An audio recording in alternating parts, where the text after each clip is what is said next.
Hi, this is Scott with eTrailer. Today we're taking a look at and installing our eTrailer base plate kit for 2024 GMC Canyon. Our base plate kit is going to allow you to get all set up for flat towing. What it's going to do is allow your mounts here to mount up in the pockets of where your tow hooks actually go. So you'll actually remove your tow hooks and you'll put these in its place. Now it's pretty cool. What these do is you can get your pins undone.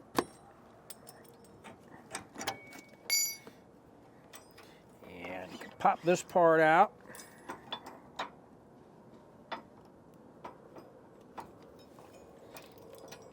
And this part here, you can pull out this section here, get that out of the way. And with those out of the way, that's going to allow you to pretty much hide this behind your bumper. You're not going to have anything sticking way out or anything like that. So you're walking by, you're not going to hit your shins on it or anything. So that's a really nice feature of these, that they're hidden. And another nice part about this is you don't have to cut your fascia up to get these installed. All you do is pull your hooks off and put these in place. So that's a really nice feature. Another nice thing is this is going to incorporate your safety cable loops as well. So those go on there nice and easy. To get your flat tow set up, there are quite a few components that you're going to need. You're going to need your tow bar setup.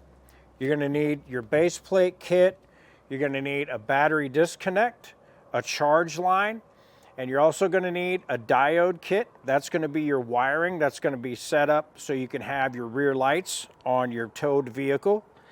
You're going to also need some type of braking system, which we have installed here, and we have the air set up to where it runs out of our coach and runs air, and that will be our braking system set up on our vehicle. Installation for this setup is pretty involved. You are going to have to remove your fascia, you're going to have to remove your tow hooks and get them installed. And it's pretty tight spaces where you're getting put up in there.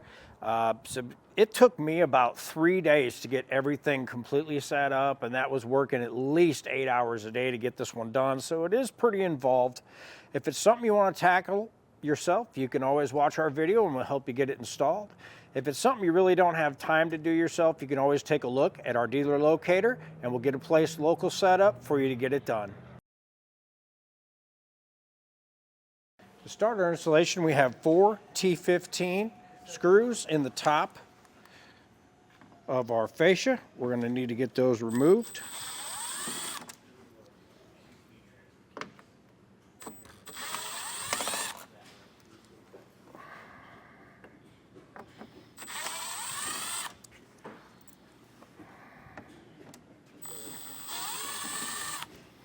On the inside of our fender well, we're going to have 9 T15 screws we're going to remove.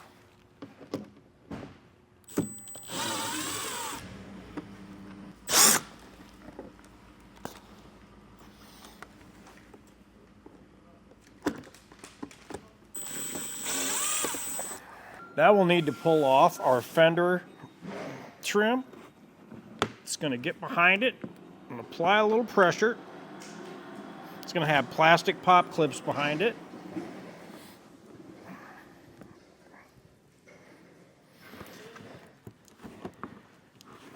Just kind of move along and get it to break loose.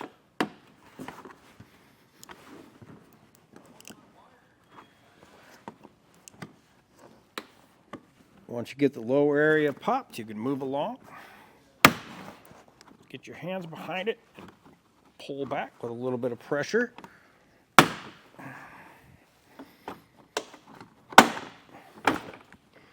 Okay, now we got it back that far.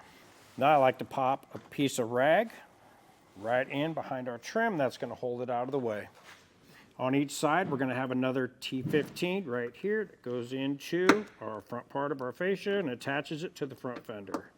You just want to remove that. You may have to pull your fender well down just a little bit to get on there. And we'll do that on both sides. On the passenger side, we're going to have 2 wiring harnesses we need to disconnect. So these can be a little tight, so I like to just pop them out and pull this back. Now we'll pull up on the little black clip in this one Just pull up on it and pull her out, and it's good to go. Now we can move on. We have two 15 millimeters on this little bracket down here. I'm going to go ahead and get those out while we're here.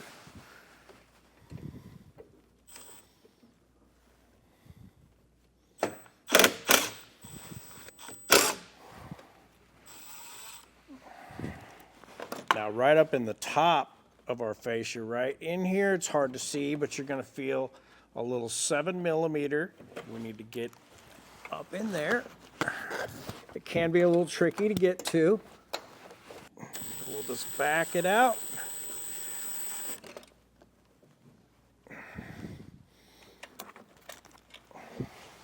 And that's what that one's going to look like. Underneath of our fascia, we have 6 T15 screws. We're going to get them removed.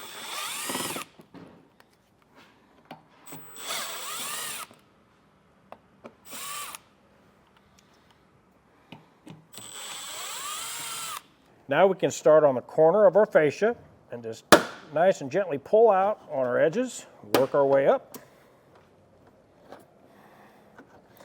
This can be a little tight. Once we get this popped loose, we're going to work our way across, and it will pop out of the way. There is little tabs on the top.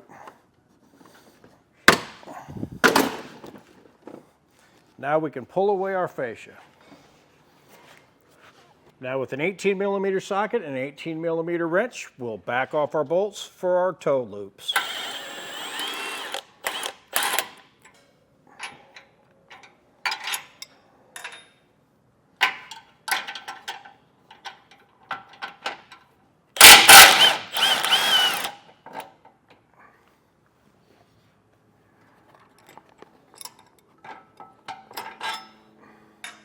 Now we can pull those out of the way. On our driver's side, we're going to have this wire that connects into the side of our frame piece here. We'll just get that out of the way for now. Just move that off to the side and out of the way. Now we'll get our pull pod put into place. Each one is labeled driver's side, and you want to make sure your chain loops are facing the inside of the vehicle.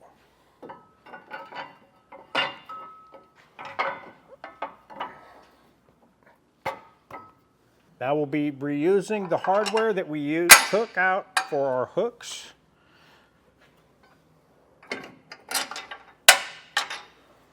Now we can loosely get our nuts in place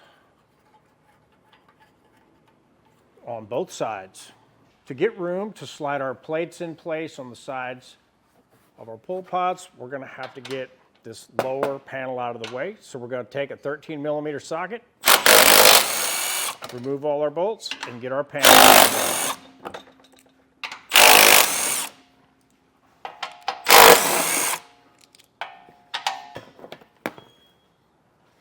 Now we have our plates we're going to sandwich between our frame. So we want these facing this direction, the slope going forward. And we're going to take our hardware in the kit, line up our bolts, and usually easier to do this one that's in the front of our vehicle first, because we'll have more room. One thing you can do as well is just get your bolt in part way, so that's going to hold it in place so it's not swinging down. Then you can get behind here and get your nut put in place. Then we'll go ahead and get our other one on, finger tight as well. Now we'll take another plate facing the same direction, and we'll get it in place just like we did the other one. Now from the outside in, we're going to take our long bolts and run them through both of our plates. We're just going to get a nut on those loosely.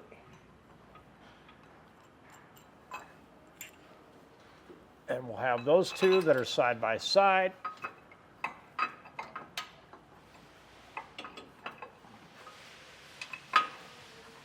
They can be a little tricky to line up, but you will get it. Now, as you can see, this is going to be a tight space, so just hold it with two fingers like this and just spin your bolt itself, and that's going to help you get it started. Now for our top hole, we will run our bolt through as well, just like we did our two down here. And this could be a little bit of a tight space. So what I'm going to try to do is hold the nut on a wrench.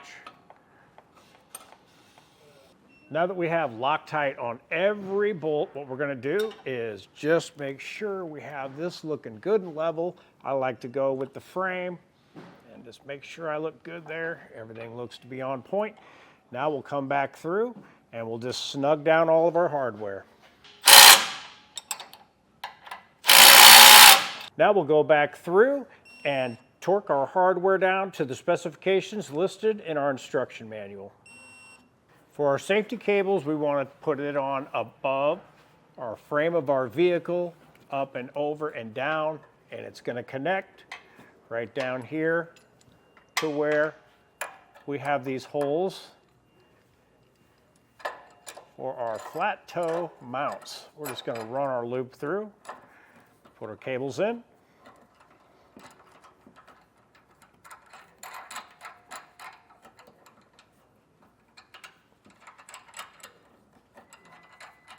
And snug that down. Now that we have everything torqued down normally at this point, you would go ahead and put your fascia back on, but we're going to go ahead and finish up some more of our flat toe components and then we'll move on to the next step. Now we have them all set up, and as you can see here, everything went really well through these openings and they hide really nicely. So this is really a good plus with these, that they hide so well and they're behind your bumper line. Other than that, it was a little bit tricky to get our setups for where to figure out where our air comes in and for our plugs. So we had to take two long brackets and fabricate those in order to get them to mount up to our bumper brace on both sides.